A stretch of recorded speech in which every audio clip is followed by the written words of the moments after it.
Waterfalls, lush greenery, snow capped mountains, dense forest और countless tracks. एक ही जगह पर इतना सब कुछ होने के बाद भी आप सब इस जगह को एक ही नाम से याद करते हो, paragliding capital of India.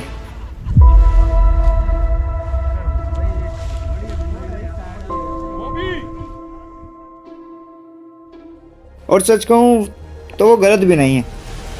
Himachal Pradesh के कांगड़ा डिस्ट्रिक्ट में बसा हुआ Bir Billing, this is purely heaven for paragliding. यहाँ दूर दूर से लोग सिर्फ पैराग्लाइडिंग का एक्सपीरियंस लेने ही नहीं, बल्कि इस जगह के ब्यूटीफुल लैंडस्केप्स और बहुत सारी ऑफबीट प्लेसेस एक्सप्लोर करने भी आते हैं।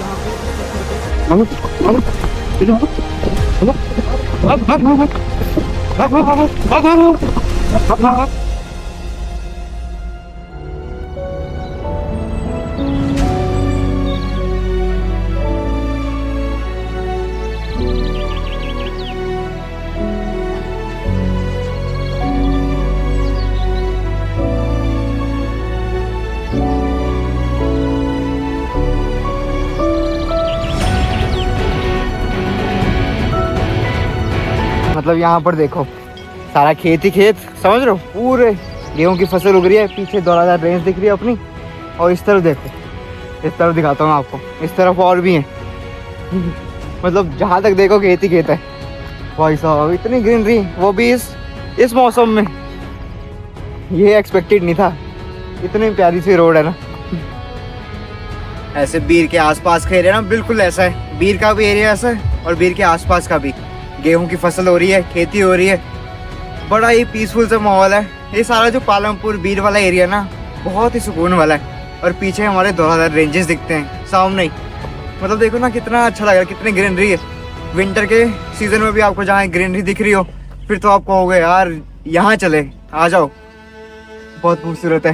देखना पीछे खेत ही खेत, गेहूं की फसल चल रही है। बीर की सबसे बड़ी खासियत ही यही है, यहाँ की ग्रीनरी। जिधर भी नज़र जाती है बस ग्रीन फील्ड्स ही ग्रीन फील्ड्स दिखाई देती हैं। और शांति वो तो इतनी है कि बस यहाँ आकर दिल और दिमाग दोनों रिलैक्स हो जाते हैं।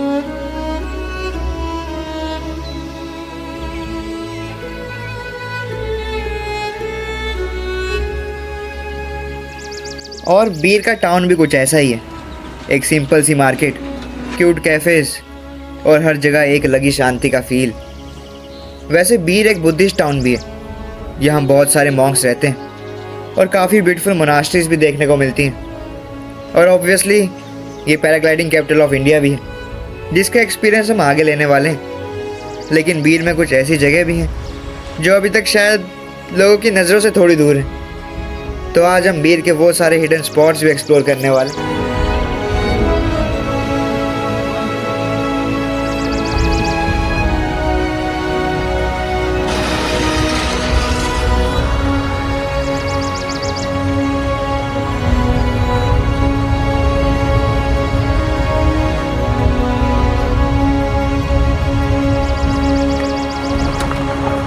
हम शुरुआत करते हैं बीर से लगभग 13 किलोमीटर दूर, एक ऐसा मंदिर जो भगवान शिव को समर्पित है और एक बहुत ही प्राचीन मंदिर है, बैजनाथ टेम्पल।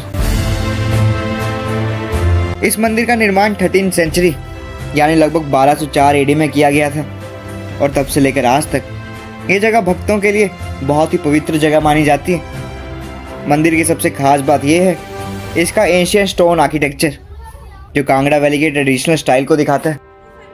इतना पुराना मंदिर है, देख के ही पता लग जाता है। देखो ना जो कार्विंग्स हो रखी हैं, वो आज के ज़माने को तो नहीं है, बहुत बड़ा है वैसे भी। आना चाहिए आपको, पूरा नज़ारा ना पूरे धौलाधार रेंजेस से घिरा हुआ है। अब तो वैसे भी स्नोई पीक्स हो रखी हैं, स्नो पड़ी गई है। हाँ, देखना तो कितना इनका कुछ मीनिंग भी होता है, वो हमें समझ नहीं आएगा। एक और इंटरेस्टिंग बात ये है, यहाँ भगवान शिव को बैजनाथ यानी वैद्य या हीलर के रूप में पूजा जाता है।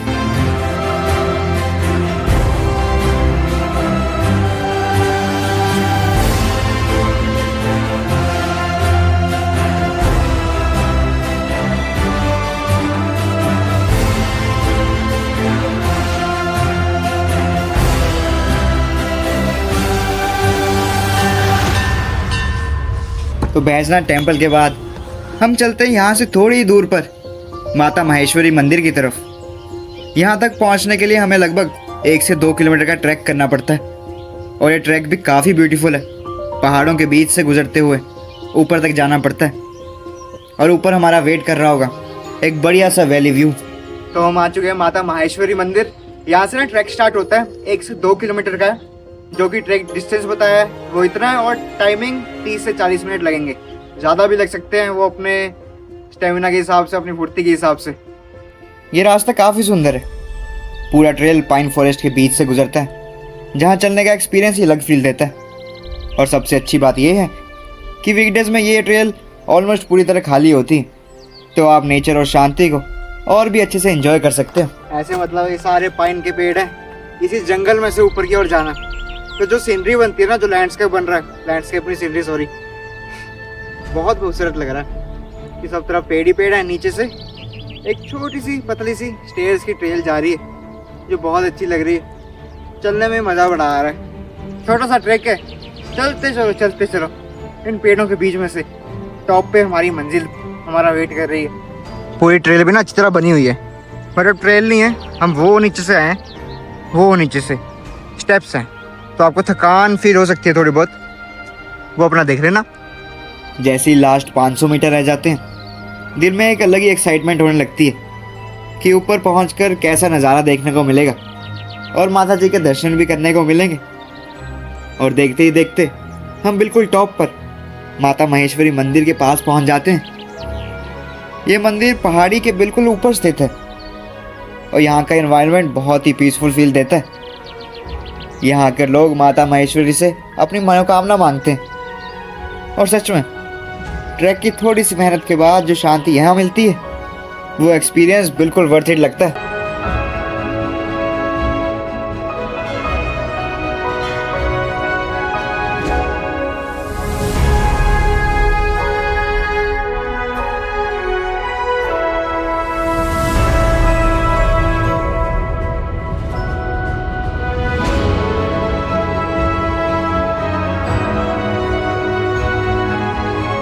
और यहाँ से कांगड़ा वैली और आसपास के पहाड़ों का पैनोरामिक व्यू देखने को मिलता है। नीचे हर तरफ ग्रीनरी और माउंटेन्स का ब्यूटीफुल लैंडस्केप नज़र आता है, जो इस जगह को और भी स्पेशल बनाता है। हमने इधर माता महेश्वरी जी के दर्शन किए, उसके बाद में इधर टॉप पे आए। इधर से व्यू देखना, पूरी धौलाधार रेंज दिख रही है और पूरी ये वैली दिख रही है, जहाँ से बीड़ भी दिखता है। बीड़ नहीं, बीड़, ये भी मैं कंफ्यूजन आपकी क्लियर करूँगा। हो पूरा टॉप पॉइंट है, पूरे 360 डिग्री व्यू आ रहा है इधर से। पूरी धौलाधार रेंज दिख रही है, पूरी स्नोई पिक्ड, वो वाली तो पूरी भरी हुई है देखना। और नीचे पूरी वैली, ये छोटे छोटे गांव हैं सारे, ये अपना आता है। और जो फुट हिल पे आपको दिख रहा है, वो फुट हिल पे मेरे हाथ पे, वो है बीड। वो ऊपर से बिलिंग है, वो बिलिंग है ऊपर, जहाँ से टेक ऑफ पॉइंट है। और नीचे वो लैंडिंग साइट दिख रही है हमें, ये वाली।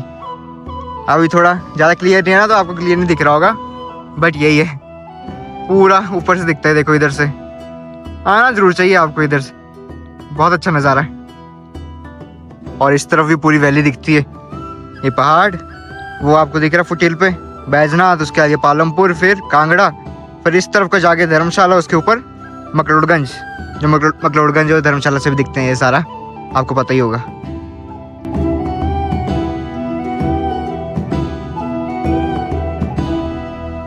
इसके बाद हम यहीं से नीचे डाउनहिल चलने लगते हैं। हाँ, लेकिन एक चीज़ तो है, ट्रैक करते वक्त धूप काफ़ी ज़्यादा होती है, कभी कभी इतनी कि स्किन को भी काफ़ी नुकसान पहुंच जाता है। और इसी वजह से मैं आपको एक चीज़ बताना चाहता हूँ। आपको पता ही है मैं बहुत ज़्यादा ट्रैवल करता हूँ, और एक चीज़ ऐसी है जो मैं अपने साइड बैग में हमेशा ही कैरी करता हूँ, हमेशा, और इम्पॉर्टेंट भी है, और वो है इस साइड बैग में आ जाती है। बहुत लाइट वेटेड है, तो ट्रैवल करने में भी बहुत आसानी होती है। वो है ये डॉक्टर रशेल की ट्रैवल पाउच।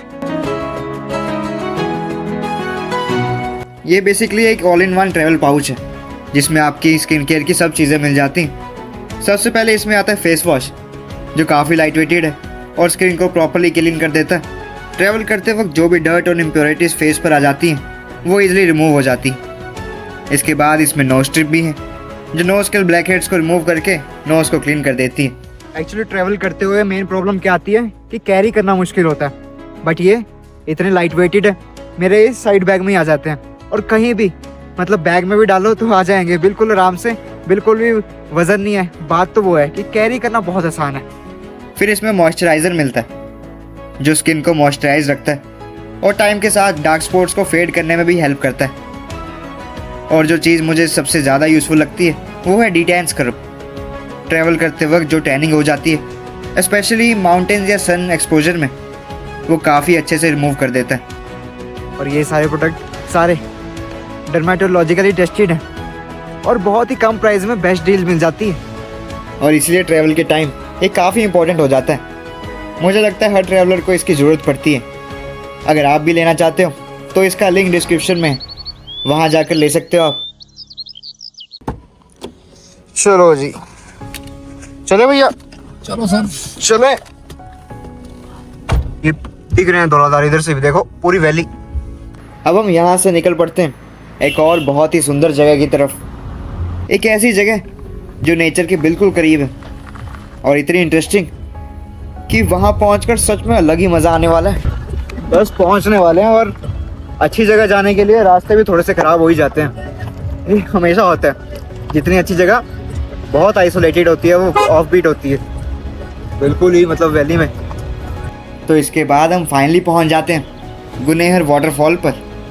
लेकिन सर्दियों का मौसम में यहाँ ज़्यादा पानी नहीं होता तो वाटरफॉल ऑलमोस्ट ड्राई ही रहता है। बट कहानी यहीं ख़त्म नहीं होती। असली कहानी तो है बंगोड़ू वाटरफॉल की। यहाँ एक दूसरा हिडन बंगोड़ू वाटरफॉल भी है जहाँ तक पहुँचना इतना आसान नहीं है। इसीलिए मैंने यहाँ एक लोकल गाइड भी कर लिया क्योंकि उस वाटरफॉल तक जाने का रास्ता ही इतना इंटरेस्टिंग और एडवेंचरस होने वाला है।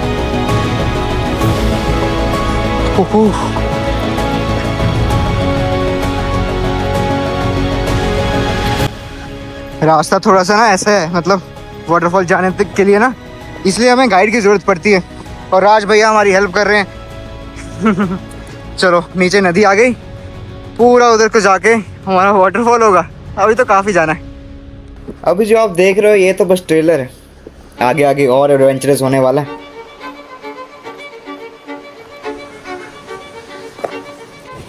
अभी हमने ना मतलब ये क्लाइंब करनी है, इसलिए गाइड ज़रूरत है, समझ रहे हो? आप भी लेके आना। आगे आगे आओ। अभी और भी है, और भी नेक्स्ट लेवल पे हमें बिल्कुल आगे आगे ऐसी बड़ी बड़ी चट्टानें चढ़नी होती हैं, इसलिए उधर तक पहुंचने के लिए गाइड ज़रूरी है। आप आओगे तो लेके आना। आपको ज़रूरत नहीं है, मतलब हम लोगों को आदत है ना। अरे अब ऐसे ऊपर जाना है। ये तो ए भी वाटरफॉल है बट हमने और भी ऊपर जाना है। ओके, 200 मीटर आगे।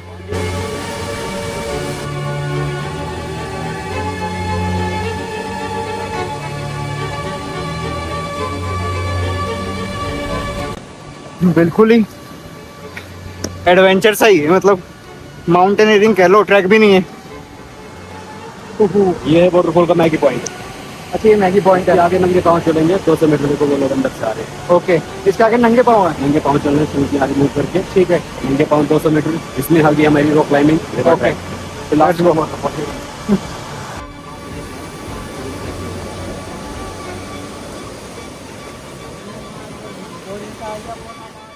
अब हम इस वाटरफॉल के मैगी पॉइंट पर पहुंचते हैं। अब इधर से वाटरफॉल की डिस्टेंस है 200 मीटर बिना शूज के। अब कोई रास्ता नहीं है। चलो सर, चलो। घुटने फोल्ड भी लो, ये रख लो। पानी में देखो, जहाँ पे ये ब्लैक पत्थर है ना, ओके, इनके ऊपर नहीं चलना है, ठीक है? ये स्लिपरी होते हैं, जैसे Okay. वाइट वाइट कहीं पे दिख रहा है आपको, हाँ, हाँ। इसमें पैर रख देना, फ्लैट पैर। ठीक है। राइट से चलेंगे हम लोग, ठीक है? ओके, उसके भी ऊपर जाना है। उसके ऊपर ये जो देखो लोग बैठे हुए हैं, ओके, इसके और ऐसे इतना, जितने ये डिस्टेंस है उतना और अंदर का डिस्टेंस है। ठीक है, एकदम अंदर जाकर कुछ 200 मीटर का रास्ता है वहाँ। ओके, और बहुत ठंडा पानी है। पानी ओहो हो, थोड़ा इस तरफ आओ। हाँ हाँ।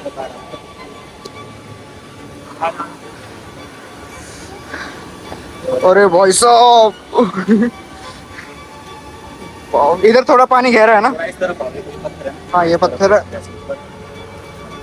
एक मिनट, फोन पे थोड़ा हाँ हाँ। अब ऐसे ऊपर को जाना है। ओके नहीं है भाई यार पानी में तो जाना है। इधर आ गए अब ऊपर की ओर जाना है हो अरे भाई साहब ये तो अलग ही एक्सपीरियंस है पानी की आवाज़ बहुत तेज आ रही होगी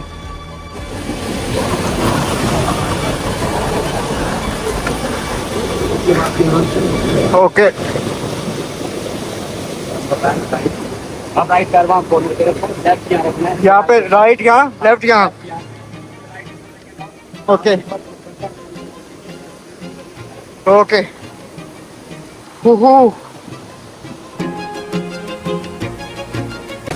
जैसे नीचे से आओ, नीचे से ही ओके होटल जाएगी आपको आने को। अब ऐसे ऊपर चढ़ना है इधर दोनों पैर रखो, राइट पैर यहाँ पे रखना है। यहाँ पे रख दो सीधा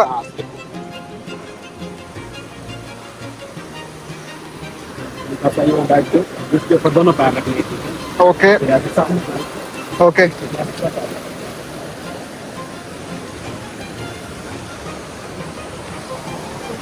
हो ये आ गया वाटरफॉल वो भी ऊपर है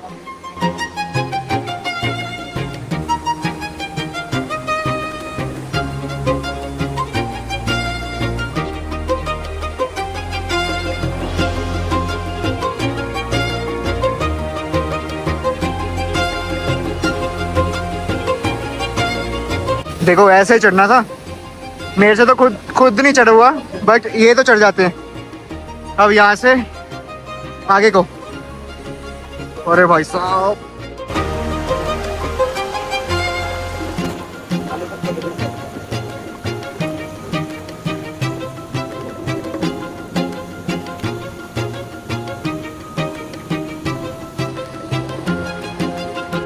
अरे भाई साहब बहुत मुश्किल है ऊपर वाटरफॉल है। अच्छा वो वाला वाटरफॉल है इसके पास जाएंगे नीचे फिर देखिए कितना बड़ा दिखेगा। ओके यहाँ पे करोगे नीचे ऐसे इसका ठीक है करना है। हाँ करते हैं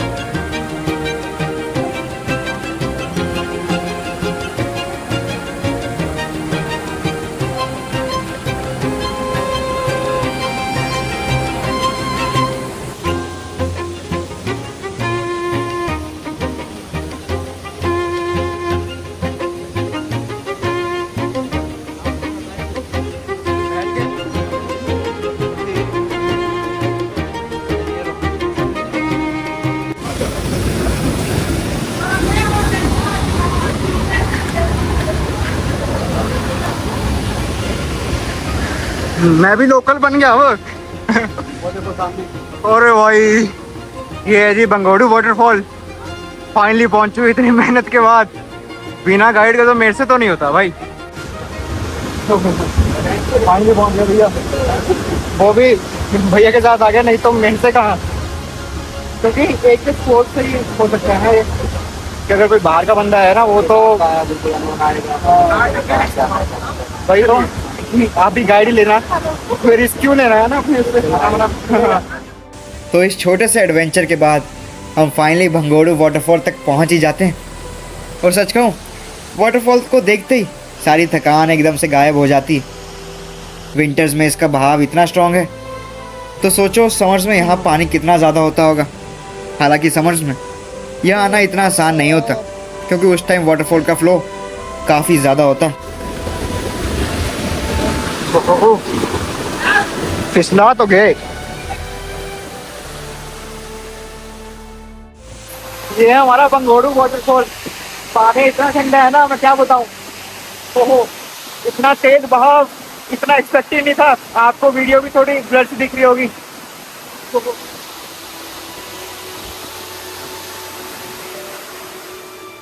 मैंने एक चीज़ तो बहुत नोटिस की है जितनी मुश्किल मंजिल होती है उतनी ही खूबसूरत जगह भी होती है और शायद लाइफ का भी कुछ ऐसा ही है। जो चीज़ें आसानी से मिल जाती हैं उनकी वैल्यू इतनी महसूस नहीं होती लेकिन जो मंजिल थोड़ी मुश्किल होती है ना उस तक पहुंचने का सुकून और खुशी अलग ही होती है। तो भाई साहब पानी इतना ठंडा है ना मैं क्या बताऊं आपको आवाज़ भी आ रही है मुझे ये भी नहीं पता ओहो इतना तेज बहाव आ रहा है ये नहीं पता था। और आगे मैं नहीं जाने वाला।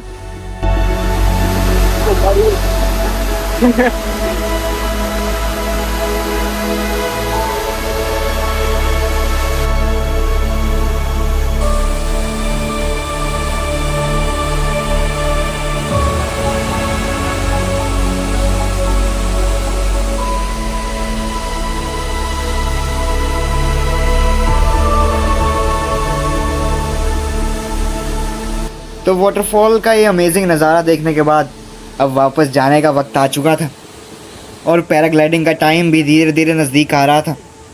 लेकिन यहाँ से वापस जाना भी किसी चैलेंज से कम नहीं, क्योंकि जो रास्ता आते वक्त एडवेंचरस लग रहा था वही रास्ता वापस जाना है जो और भी टफ है।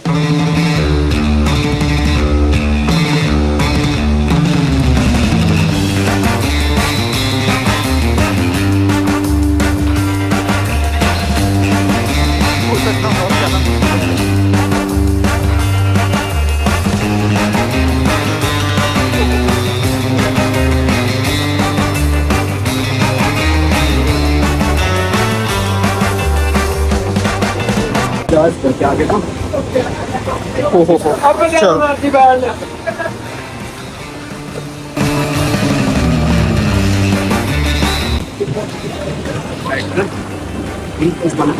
उस वाले 72 रुपए फिर ऐसे राइट की तरफ मुड़ जाना आपने। तो लो पे मत रखना, पैर स्लिप करेगा आपको। लो पे ओके।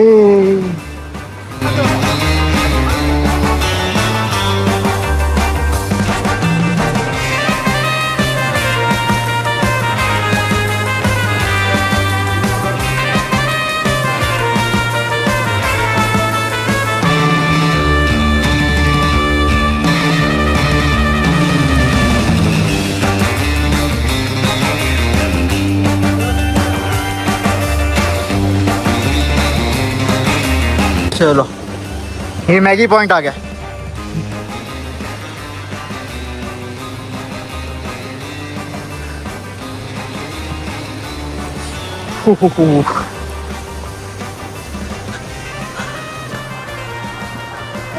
भैया ने कहा दूसरे वाले रास्ते से चले और ये रास्ते पे लेके आए हैं, मतलब पूरी खड़ी चढ़ाई। वही वही ना, चढ़ने में इतना नहीं होता ना कि जितना उतरने में होता है। उतरने में ज़्यादा मुश्किल होती है।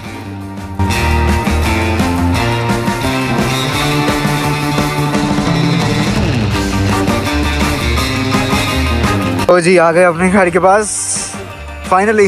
वाटरफॉल देख के पूरा मज़ा आ गया है ना, मतलब जो भी आएगा ना। ये तो है, राज भैया ने बहुत अच्छी तरह घुमाया।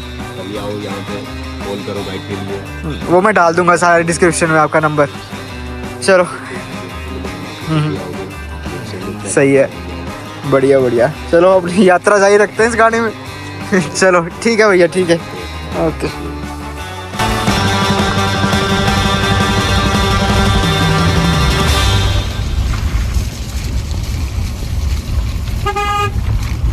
अब हम निकल पड़ते हैं बिलिंग की तरफ, जो बीर से लगभग 18 किलोमीटर ऊपर पहाड़ों में पड़ता है। और हाँ, बीर और बिलिंग एक ही जगह नहीं है। तो इतना देखना। बीर नीचे वैली में बसा हुआ है, जबकि बिलिंग पहाड़ के बिल्कुल ऊपर है।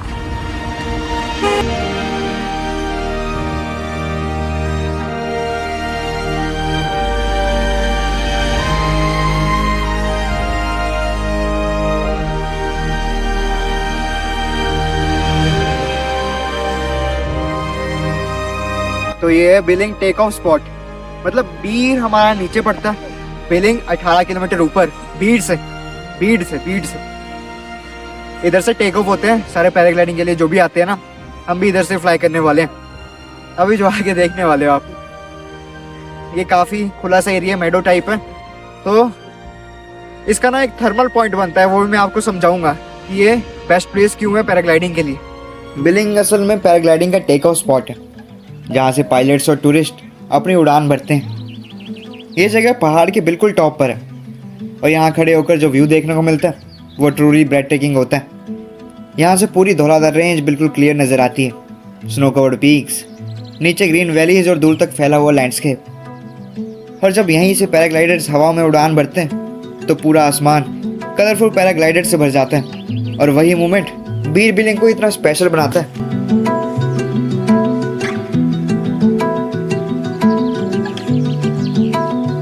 सो दिस इज बिलिंग, मतलब टेक आउट स्पॉट पैराग्लाइडिंग का सबसे फेमस पूरे इंडिया में। ऊपर से भी करते हैं जैसे वो हो रहा है ना, ये पूरा मेडोसा आप देख रहे हो।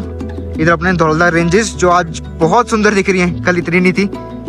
और अपना नीचे अपना फुट हिल पे अपना बीड है, बीड समझ रहे हो। बीड अलग है और बिलिंग अलग है, बिलिंग ऊपर आके पड़ता है। तो अब आप सोच रहे होंगे कि अगर उड़ान बिलिंग से भरी जाती है तो लैंडिंग कहाँ होती है। तो आपने सही सोचा, बीड में। बीड में एक बड़ा सा लैंडिंग साइट है जहाँ सारे पैराग्लाइडर्स आकर लैंड करते हैं। और जब आसमान से एक के बाद एक पैराग्लाइडर नीचे आता है तो पूरा एरिया काफ़ी लिवली और एक्साइटिंग हो जाता है। और वही मोमेंट होता है जब लोग अपनी 10-15 मिनट की उड़ान के बाद सेफली बीड के ग्राउंड पर लैंड करते हैं।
और ज़रूरी नहीं है कि पैराग्लाइडिंग करोगे तो इधर आओगे, तो समझ रहे हो ना। मतलब वैसे भी लोग आ जाते हैं इधर घूमने फिरने।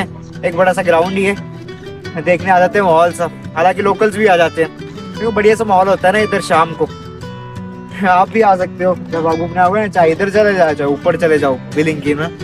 उधर तो वैसे इतना माहौल नहीं होगा, बट शाम को तरफ इधर बीड में काफ़ी अच्छा माहौल हो जाता है। हर लगा लो हर 2 मिनट में एक ना एक स्लाइडर नीचे उतर ही रहा है। और रश भी इधर काफ़ी है। हालांकि इधर सबसे ज़्यादा रश होता है ना, क्योंकि सनसेट फ्लाइंग होती है इधर। ये लो अभी एक और लैंड होगा। अच्छा बढ़िया है ग्राउंड, पीछे धौलाधार, पैराग्लाइडिंग हो रही है, ये सारे लैंड कर रहे हैं, बड़ा अच्छा सा माहौल हो रहा है। यहाँ का सनसेट भी अपने आप में एक अलग ही एक्सपीरियंस है। वैसे भी बीर का सनसेट काफ़ी फेमस है। जैसे ही सूरज धीरे धीरे पहाड़ों के पीछे छुपने लगता है, पूरी वैली गोल्डन लाइट से भर जाती है। इसके बाद मैं चले जाता हूँ अपने होटल की तरफ, जिसका नाम है दौलजी हाउस। ऑनेस्टली मुझे ये बीर का बेस्ट स्टेज में से एक लगा। रूम भी काफ़ी अच्छे और कंफर्टेबल, और सबसे ख़ास बात इनके रूफटॉप रेस्टोरेंट से आपको पूरा सनसेट का अमेजिंग व्यू देखने को मिलता है। और इसी के साथ, इसी खूबसूरत नज़ारे के साथ धीरे धीरे रात हो जाती, क्योंकि कल सुबह वो दिन होगा जब हम ये सब खुद एक्सपीरियंस करने वाले हैं।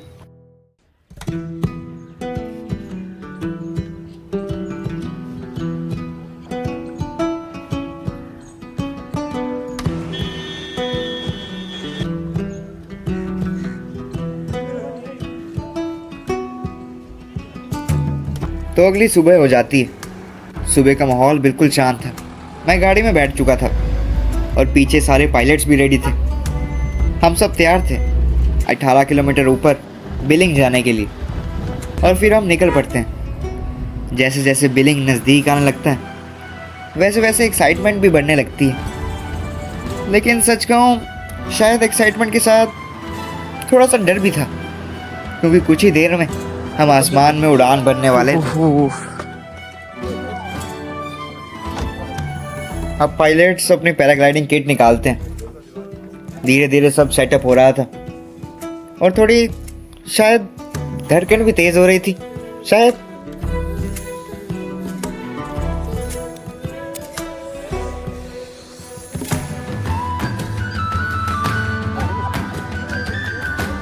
तो हम बिलिंग टेक ऑफ पॉइंट पे, बस हो चुका है रेडी।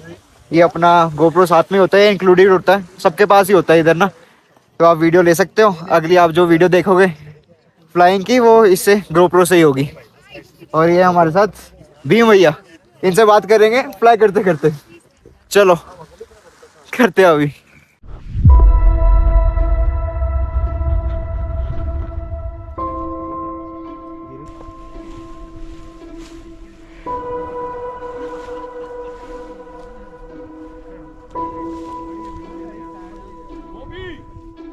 रेडी हो ना? रेडी। 1 2 चलो भागो भागो भागो चलो भागो भागो भाग भाग भाग भाग भाग भाग भाग भाग भाग। अरे भाई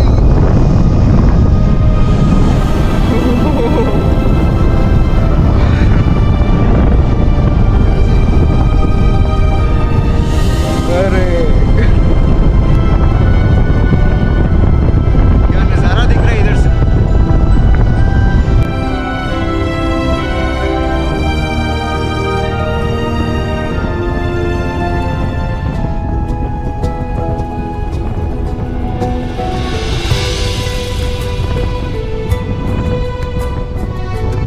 कितने मिनट लगते हैं वैसे इधर से नीचे तक? 10 से 15 मिनट। और ये जो मेरे पीछे आप सारी रेंज देख रहे हो, ये दौलाधार रेंज है, जो आपको पालमपुर, धर्मशाला, मकड़गंज से दिखती है, वही है। एक्चुअली यहाँ की पैराग्लाइडिंग इसलिए भी मशहूर है क्योंकि इधर एक थर्मल पॉइंट बनता है जो कि हवा को नीचे से ऊपर की ओर लेके जाता है। जैसे पहाड़ है ना, नीचे से हवा जाती है ऊपर की ओर, ऐसे, तो इसलिए पैराग्लाइडिंग के लिए बेस्ट स्पॉट बना है।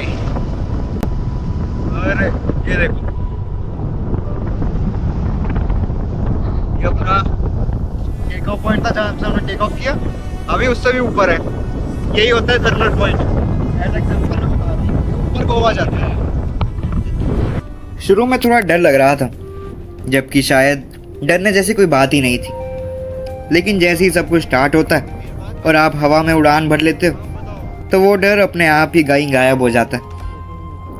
पैराग्लाइडिंग करते वक्त फिर दिमाग में कोई और ख्याल आता ही नहीं, बस आसपास के खूबसूरत नज़ारे महसूस होते रहते हैं। और सामने दिखाई देती है पूरी बीड की वैली, ग्रीन फील्ड्स, छोटे छोटे विलेजेस और दूर तक फैली हुई पहाड़ियाँ, जो इस एक्सपीरियंस को और भी मैजिकल बना देती है।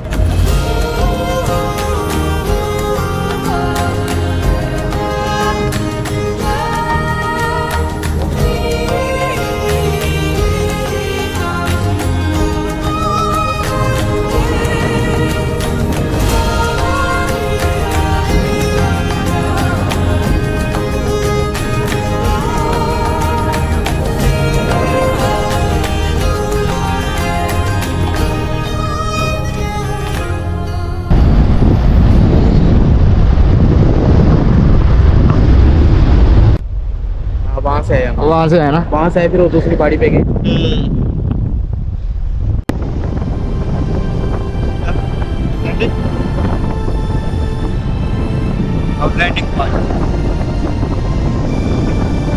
अब हम धीरे धीरे लैंडिंग की तरफ बढ़ने लगते हैं। और सच बताऊं, एक पल के लिए मेरे दिमाग में भी एक ख्याल आया कि कहीं लैंडिंग करते वक्त नीचे जाकर जोर से न लग जाए, लेकिन एक्चुअली ऐसा बिल्कुल नहीं होता।